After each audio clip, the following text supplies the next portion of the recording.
नमस्कार, कशिश न्यूज़ की खास कार्यक्रम खबर भी असर भी में आपका स्वागत है। हम इस वक्त शहर के गांधी मैदान में खड़े हैं और शहर के गांधी मैदान से चर्चा करेंगे। शहर में जो आज की स्थिति है, जो हालात है, उस बिंदु पर चर्चा करेंगे। और चर्चा करने के लिए सत्ता दल से लेके जो समाजसेवी हैं वो सभी लोग यहाँ मौजूद हैं। तो आप देख सकते हैं कुछ बुद्धिजीवी हैं, एडवोकेट भी हैं और समाजसेवी भी हैं और सत्ताधारी लोग हैं। खासकर सत्ताधारी का जवाबदेही होता है राज्य सही हो, राज्य सुंदर हो। अब आपको बता दें कि जिस तरह देश के प्रधानमंत्री ने कहा था देश साफ सुथरा होगा, देश सुंदर होगा, सफाई पर ज़्यादा ख्याल रखा गया था। प्रधानमंत्री ने एक समय में लगातार सफाई अभियान चलाया अपने देश को, अपने राज्य को सुंदर बनाने के लिए। राज्य के मुख्यमंत्री और उनके जितने लोग थे सभी लोग सफाई अभियान पर लग गए, झाड़ू उठ गया था। लेकिन आज जो हालात है सीवान शहर का, वो आप समझ सकते हैं। सीवान शहर में जिधर जाइए उधर गंदगी का अंबार लगा हुआ है। हम इन सभी बिंदुओं पर इन लोगों से चर्चा करेंगे और इनसे जानेंगे कि आखिर शहर में जो गंदगी है उसका दोषी कौन है। नगर परिषद के पास अपना जमीन भी है लेकिन उस जमीन पर कचरा नहीं गिराया जा रहा है।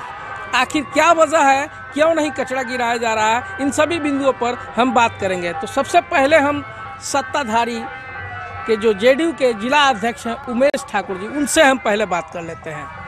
उमेश जी, आपका स्वागत है कशिश न्यूज़ में। आप बताइए कि लगातार शहर में आप आ रहे हैं, घर से चलते हैं, तो पहले तो आप जिस जगह से आते हैं वहीं आपको पूरा कबाड़ नज़र आता होगा। सिसवन ढाला के पास, स्टेशन के पास बदबू भी मार रहा है, लोग बीमार हो रहे हैं। आखिर दोषी कौन? मैं भी आपके चैनल का स्वागत करता हूं अपने दल जनता दल यूनाइटेड की तरफ से। मैं सिवान शहर में ही रहता हूं। कल भी मैंने देखा कि मैं आ रहा था और इधर से महिलाएं जा रही थी तो अपने नाक पर पर्दा दे करके, रुमाल रख करके और बदबू दे रहा है।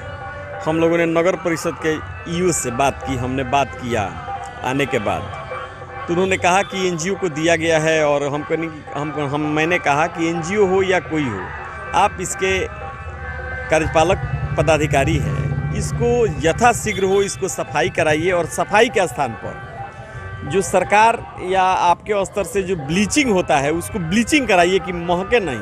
कूड़ा का अंबार लग सकता है, जहाँ डंपिंग का सेंटर है वहाँ लोग कूड़ा बिगेंगे, लेकिन वहाँ पर ब्लीचिंग होना चाहिए कि लोगों की गंदगी नाकों तक न जाए। तो हमने तो उनसे कहा। देखिए जेडीयू जिला अध्यक्ष ने कहा कि कूड़ा का अंबार लग सकता है।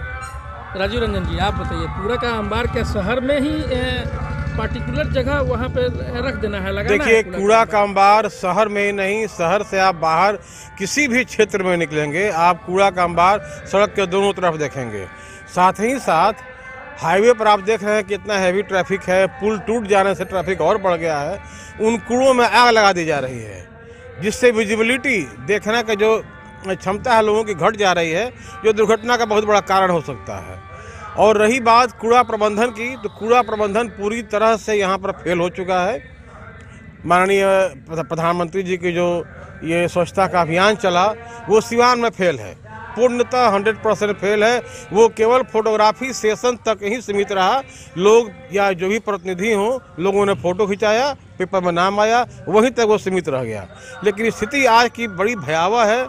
आप देखेंगे कि नगर में चारों तरफ कूड़ा, अभी भी मस्जिद के पास, शांति बड़ वृक्ष के पास, जो बीच नगर में है, वहाँ आपकी व्यवस्था होनी चाहिए कि रात में सफाई हो जाए, सुबह में कूड़ा दिखाई तक नहीं पड़े। लेकिन आप ये कहेंगे ये डंपिंग ग्राउंड है। डंपिंग ग्राउंड का मतलब ये नहीं होता है कि 24 घंटा कूड़ा वहाँ पर पड़ा रहे और उठाने वाला वहाँ कोई आदमी नहीं हो, और इससे संक्रमण फैलेगा, बीमारी फैलेगी। इसके लिए इनको चाहिए एनजीओ का इसमें ये हो या डीएम साहब हो।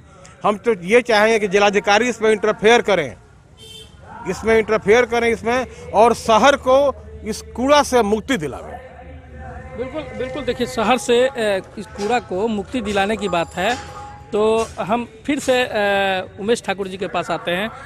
ठाकुर जी, ये बताइए कि आपने कहा कि कूड़ा लग सकता है, आखिर शहर में ही क्यों लग सकता है? कूड़ा उठता है वो जमीन खरीदाया, वो क्या हुआ?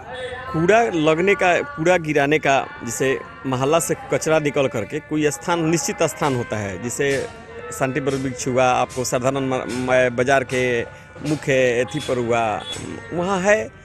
तो जो जमीन खरीदाया उस पर इतना ना विवाद हुआ, वह विवाद चाहे वित्तीय व्यवस्था के लिए हो या उसका गलत ढंग से रजिस्ट्री हुआ हो, ये दोनों मायने है उसमें।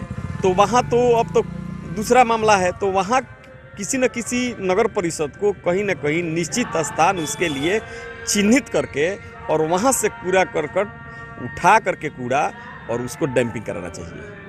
अच्छा, ये बताइए, आप डंपिंग उठा के हाँ, डंपिंग करने की बात कर रहे हैं, नगर परिषद उठाता है, वह रखता है।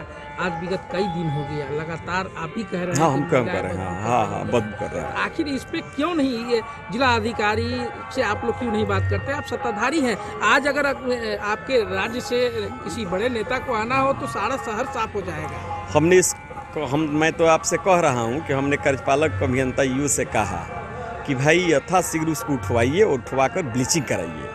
हमने कल उनसे बात हुई है। कल बात हुई है। हाँ, कल बात हुई। उन्होंने क्या कहा है? कहा है कि हम यथाशीघ्र इसकी व्यवस्था करके उठवा लेते हैं। देखिए, जो जेडीयू के जिला अध्यक्ष हैं, ये उसी रास्ते से आते जाते हैं और इन्होंने देखा और देखने के बाद ईओ से उसकी बात कही है, लेकिन ईओ ने कहा कि जल्द ही करवा लेते हैं।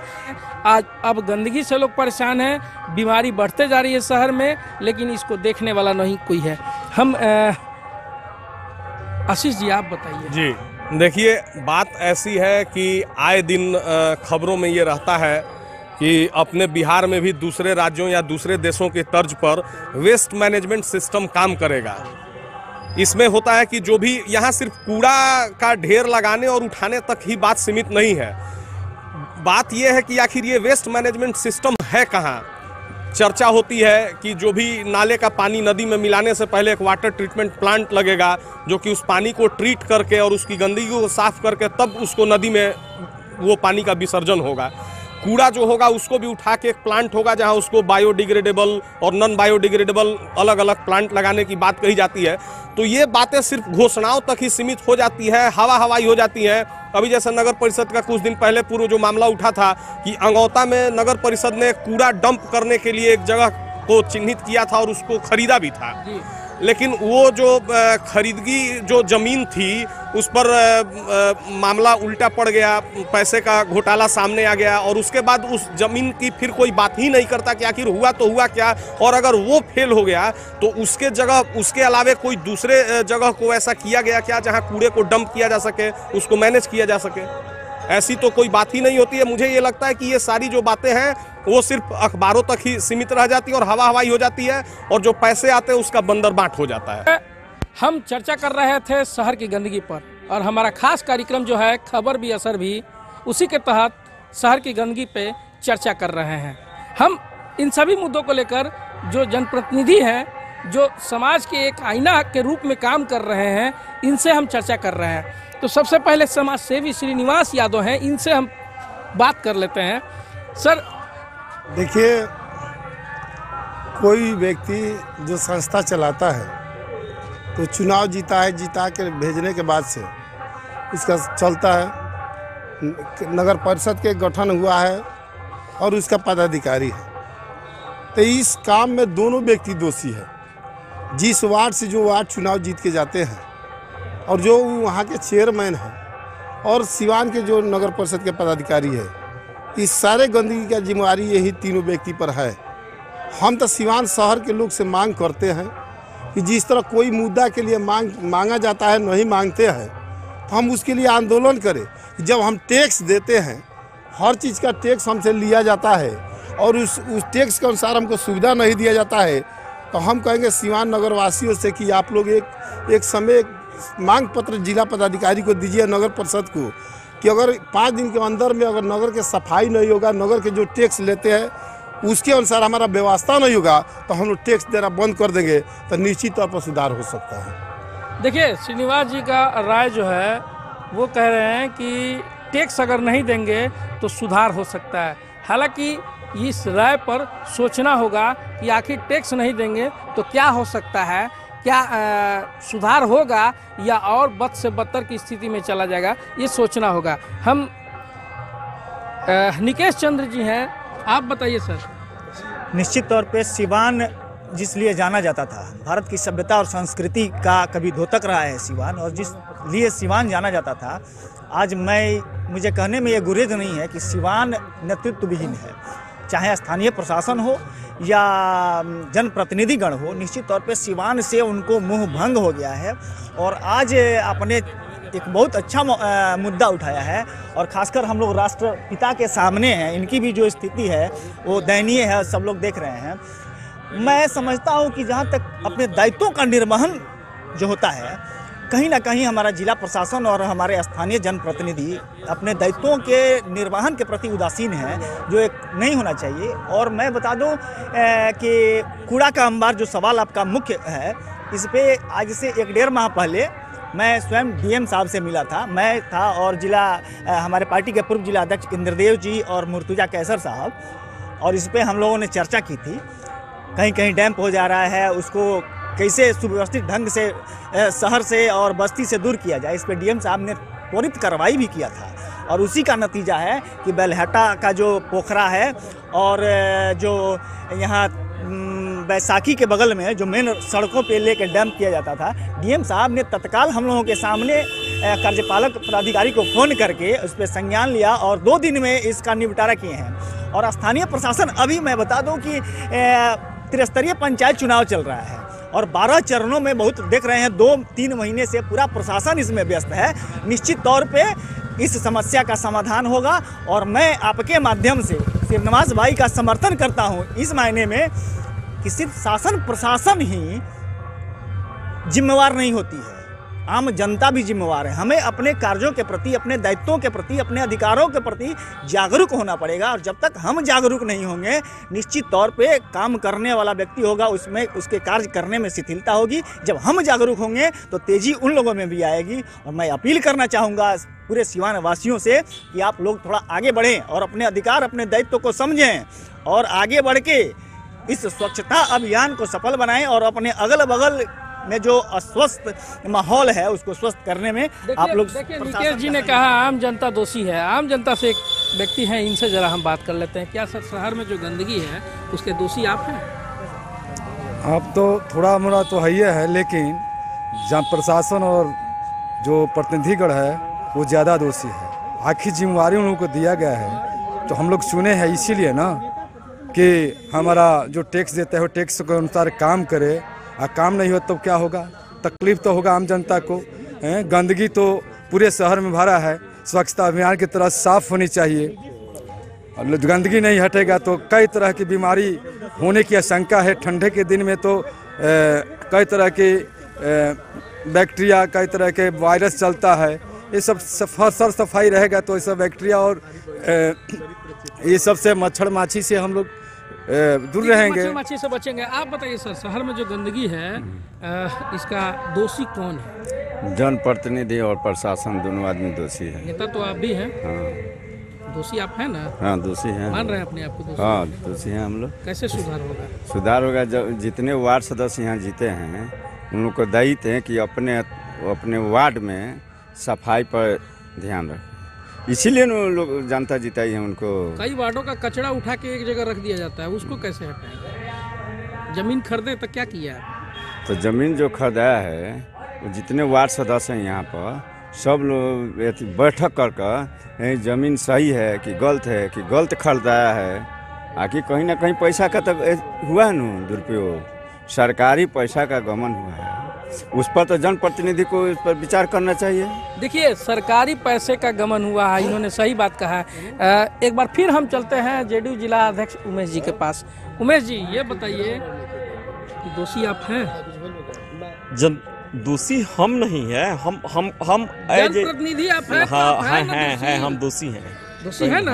अपने आप को मानते हैं ना? हम मानते हैं अपने आप को दोषी हैं कि हम लोगों ने जागरूकता अभियान के तहत इसको लेना चाहिए और लेकर के और बात होगी। आप जहाँ खड़े हैं, जिस गांधी जी के मूर्ति के आगे खड़े हैं, उनकी भी हालात बद से बदतर की स्थिति। हम लोगों ने अभी बातचीत हुई, हमसे इनसे बातचीत हुई कि गांधी जी की मूर्ति को कांस की मूर्ति बनवा दिया जाए। इसके लिए बिहार मैंने देश स्तर पर कुछ ऐसी मूर्तियां बनी हुई, जिसे कर्पूरी ठाकुर का मूर्ति बना हुआ है महाराजगंज में।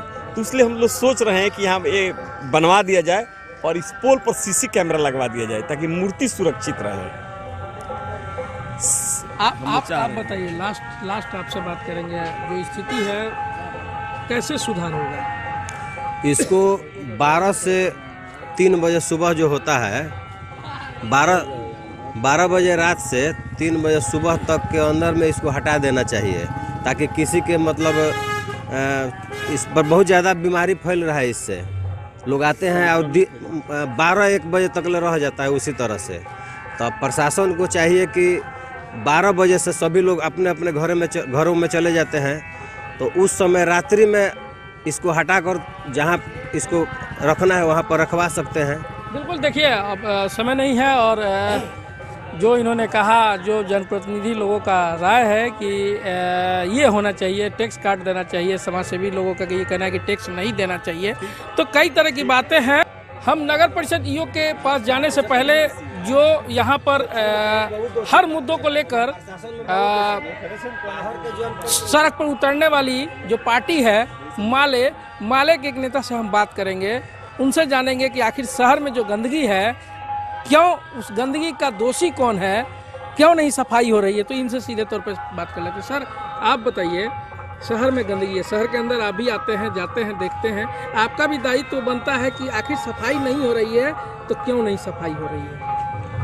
देखिए, नगर परिषद में जो गड़बड़ी है, सफाई शहर तो हो जाता है, लेकिन सफाई करने के बाद जो कचरा गिराने का जो जगह है, आज तक ये जगह चिन्हित नहीं किया गया। सफाई कर्मियों के द्वारा जो आलोचना मिलती है, हम लोग को सुनने को मिलती है कि हम लोग ड्यूटी 24 घंटा करते हैं। वो लोग सुबह 5:30 बजे नगर परिषद में आते हैं और शाम को 6 बजे तक जाते हैं। घर जात लगभग 8 घंटा हो जाता है। 8 घंटा 6 घंटा अपने घर आते हैं। सब कुछ साफ करने के बाद जो उन लोग के साथ वार्ड पार्षद, जिला प्रशासन के द्वारा व्यवहार किया जाता है, उसे हर दम नगर परिषद के जो सफाई कर्मी हैं नाराज रहते हैं। और उनको जो कचरा गिराने की जो बात है, उन लोग से डायरेक्ट ये बात बोला जाता है कि आप शहर के अगल बगल ही कचरा गिरा दीजिए, ताकि जो वाहन में तेल का खर्चा है वो कम लगेगा। बराबर उन लोगों को पिटाई की जाती है, जनता के द्वारा ईंटा पथराव भी किया जाता है कि भाई हमारे गांव के बगल में जो आप कचरा गिरा रहे हैं, इससे हमारे गांव में बीमारी फैलती है। लेकिन वो लोग भी मजबूर है। आप लोगों ने क्या किया? जमीन खरीदाया, जमीन खरीद के उस जगह पे कचरा नहीं गिराया जाता। आप लोग इसकी बात की जानकारी है ना आपको?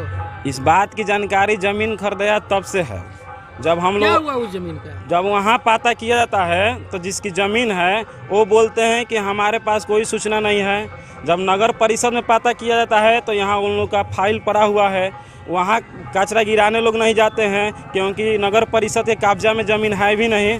तो इससे साफ साफ है कि नगर परिषद में जो वार्ड कमिश्नर है, नगर परिषद के जो प्रशासन है और साथ में जो जिला प्रशासन है, ये तीनों के मिली भगत से वो ज़मीन में दलाली घुसखोरी के काम हुआ है। और सिर्फ कागज़ में ज़मीन खरीदाया गया है, वहाँ धरातल पर किसान के पास कोई डॉक्यूमेंट नहीं है और कोई उनके ज़मीन पर सिग्नेचर वगैरह कुछ भी नहीं है। देखिए, बिल्कुल इन्होंने सही बात कहा कि उस जमीन को जो खरीदा गया था अंगौता में, उस जमीन पे केवल कागजी खरीदारी हुई थी। वहाँ के जो किसान हैं वो नहीं जानते हैं कि जमीन को नगर परिषद ने या सीवान जिला प्रशासन ने खरीदा है। निकेश जी, दोषी कौन? आपने सुना कि देखिए जमीन खरीदा गया, कागज पे खरीदारी सब हो गया, आखिर पैसा गया कहाँ? निश्चित तौर पे इस पे जिला प्रशासन ने और डीएम साहब ने इसको संज्ञान में लिया है इस मामले को। और आपने देखा कि हमारे ही पार्टी के पूर्व मंत्री विक्रम कुंवर साहब ने इस मामले को उठाया था, बहुत हाईलाइट हुआ था। और ये जांच का विषय ही नहीं है, जांच चल रहा है इसका। और निश्चित तौर पर मैं आपको आश्वस्त कर देना चाहता हूँ कि जाँच में चाहे कितना हूँ बड़ी मछली हो, पकड़ी जाएगी और वो उसे सज़ा मिलेगा। और मैं आज आपको साधुवाद देना इसलिए चाहूँगा कि आपने इस मुद्दे को, जिला प्रशासन और नगर परिषद तो दोषी है ही, और पूरी तंत्र सही मायने में देखा जाए तो पूरी तंत्र इस कार्यों में उदासीन है। और निश्चित तौर पे आम जनता जब जाग जाएगी, कहते हैं ना कि जब जनता जाग जाती है तो सोए हुए शेर भी जग जाते हैं, तो जगाने की ज़रूरत है सिवान के जनप्रतिनिधियों को। देखिए, आम जनता को जगाने की ज़रूरत है। आम जनता जगेगी तब जाके जो है कि सिवान शहर की गंदगी जो है कि साफ़ हो जाएगी। हम माले से फिर से जान लेते हैं। सर, डस्टबिन घोटाला भी हुआ था, डस्टबिन बिठाया। देखिए, पेपर के माध्यम से हम लोग देखें, ऐसे सरकारी विभाग से बार बार हम लोग रिपोर्ट मांगें लेकिन मिलता नहीं है। अगर कोई कर्मचारी निकाल कर दे तो जो नगर परिषद के वार्ड कमिश्नर होते हैं उन पर दबाव बनाते हैं और उनको निकालने की धमकी दी जाती है। और कई सफाई कर्मियों को इस तरीक़ा से धमकी देकर निकाला भी गया। फिर हम लोग आंदोलन के माध्यम से रखवाए। पेपर के माध्यम से मालूम चला कि 12 लाख का डस्टबिन घोटाला हुआ है। नगर परिषद के जो वार्ड कमिश्नर होते हैं वो खुलेआम बोलते हैं कि देखिए, हम वार्ड कमिश्नर जीते हैं तो कमाने के लिए जीते हैं। यहाँ तो राजनीतिक को लोग बिजनेस बना लिए हैं कि जितना पैसा लगाओ उतना लूटो और जनता चुपचाप देखती रहे। तो इस तरीक़े से जब बिजनेस राजनीति में लोग लाएंगे और जब जनता के लोकतंत्र के जो हत्या करेंगे और आकर जनता के घोटाला करेंगे, तो ये तो सिवान वासियों को सोचना होगा ना, काम अच्छा कैसे हो। देखिए, ये तो हर विभाग की बात है, ये तो जांच का विषय है। और जो नगर परिषद का मेन मुद्दा यह है कि शहर में जो आजकल गंदगी लगा हुआ है, गंदगी के अंबार है, उसका आखिर हट क्यों नहीं रहा है। जहाँ पर इकट्ठा करके रखा जाता है, जहाँ पे ज़मीन खरीदा गया, वहाँ पे वो कचरा जाता क्यों नहीं है। तो मेन मुद्दा ये है। हम इन सभी बिंदुओं पर आगे चलते हैं और ईओ से बात करते हैं। खबर भी असर भी कार्यक्रम के तहत हम पहुंच चुके हैं नगर परिषद में। नगर परिषद में ईओ के पास पहुंचे थे, लेकिन ईओ से मुलाकात नहीं हो पाई। नगर परिषद के जो चेयरमैन हैं सिंधु सिंह जी, उनसे मुलाकात हुई है और उनसे सीधे तौर पे हम जान लेते हैं कि जो गंदगी का अंबार लगा हुआ है, जो कचरा है चारों तरफ, आखिर वो कब तक उठेगा और जहाँ ज़मीन लिया गया था उस ज़मीन का क्या हुआ। मैडम से सीधे तौर पे हम जान लेते हैं। मैडम, कचरा चारों तरफ शहर में लगा हुआ है। बबनिया मोड़ में अगर बात कर ले, स्टेशन रोड में, बड़ी मस्जिद के पीछे, तो कचरा हर जगह है। उसको कब तक उठा लिया जाएगा। और जो ज़मीन खरीदा गया था, काफ़ी दिन हो गया उस ज़मीन को लिए हुए, आज तक नगर परिषद के अधिग्रहण में नहीं आया है। सबसे पहले मैं आपको धन्यवाद देती हूँ। आपने चिंता किया सफाई का, आपने सफाई के लिए जो मुद्दा उठाए हैं। और कूड़ा तो शहर में पहले से बहुत ज़्यादा ही निकल रहा है। ऐसा नहीं है कि कूड़ा उठाव नहीं हो रहा है, कूड़ा प्रतिदिन रात में दिन में उठाव हो रहा है। और जो ज़मीन के बारे में आप कह रहे हैं, वो ज़मीन, उसमें कोई विवाद नहीं है। वो ज़मीन पर डीएम साहब से हम 2-3 बार मिले हैं, पत्राचार भी किए हैं। डीएम साहब बोले हैं कि मैडम जल्द ही उस समस्या का समाधान हम करेंगे। और मेरा अनुमान यही है कि 1 सप्ताह के अंदर में ही वहाँ पर हम लोग का कूड़ा जाएगा और वहाँ पर कूड़ा गिरेगा और कहीं कोई परेशानी नहीं है। और कूड़ा आप कह रहे हैं कि अभी बबुनिया मोड़ पर, चिकटोली मोड़ पर अभी हम आए हैं तो कूड़ा उठ रहा है। सफाई का नगर में जितना भी काम है सही समय पर हो रहा है, लेकिन दिखने वाले लोगों को कम दिख रहा है, इसलिए कि कूड़ा बहुत ज़्यादा निकल रहा है। इसलिए मैं मीडिया के माध्यम से आम जनता को भी बताना चाहती हूँ कि 2 से 3 दिन के अंदर में कूड़ा, हम लोग का जो अंगौता ज़मीन है वहाँ पर कूड़ा गिरने लगेगा। धन्यवाद। देखिए, बिल्कुल नगर परिषद के जो चेयरमैन हैं सिंधु सिंह ने साफ तौर पे ये कहा है कि डीएम साहब को पत्राचार किया गया है और डीएम साहब ने आश्वासन दिया है कि 2-4 दिन के अंदर हम कुछ उपाय करते हैं। तो ऐसे में सिंधु सिंह जी का ये मानना है कि 2-4 दिन के अंदर जो है कि जो शहर की सारी गंदगी है, जो कचरा उठाया जाता है, वो उठाकर डंपिंग यार्ड जो है कि अंगौता में जो ज़मीन लिया गया है वहाँ पर डंपिंग यार्ड बन जाएगा और वहाँ पर कचरा गिरने लगेगा।